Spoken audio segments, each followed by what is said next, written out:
In an industry where franchising is the name of the game, there's money to be had in branching off from a popular main series with a spin-off show. With 12 seasons and 279 episodes under its belt, it was all but inevitable that The Big Bang Theory would secure a spin-off of its own, but comedy can be especially tricky.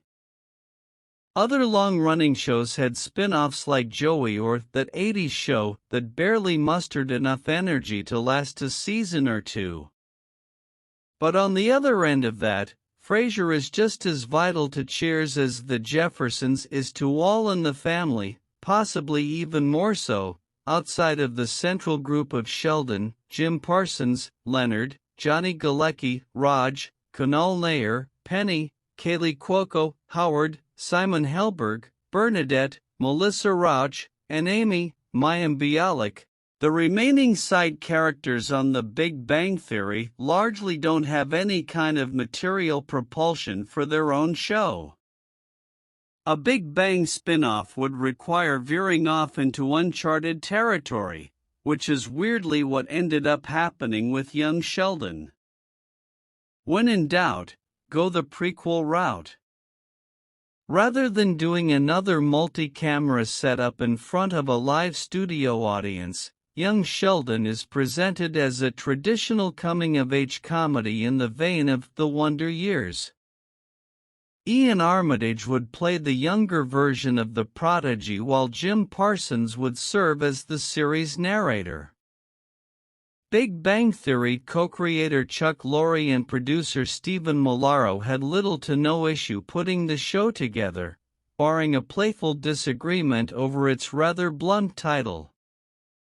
In a 2022 interview with The Hollywood Reporter, Molaro talked about he wasn't crazy about simply calling the show Young Sheldon, but Lorre's enthusiasm ultimately won him over. I don't remember any fights, it's kind of funny to me. He knows very well I did not love the title, Young Sheldon. Here we are 5 years later. It wasn't a loss. It's here, it is what it is. But that's one that we laugh about. Generally, when we're not in full agreement about a thing, whoever is more genuinely excited usually wins. I can't say Molaro's initial concerns aren't entirely unfounded. When the series was first announced, I thought it was a joke. Young Sheldon sounds like the kind of gag someone would make up as an example of how far network executives will go to milk a recognizable IP for all it's worth. I suppose that's egg on my face because the series ended up being a huge success. As someone on the outskirts of the Big Bang fandom, it was wild to see that Young Sheldon was not only heaped with mostly favorable critical reception upon its premiere, but that it ended up running for 7 seasons.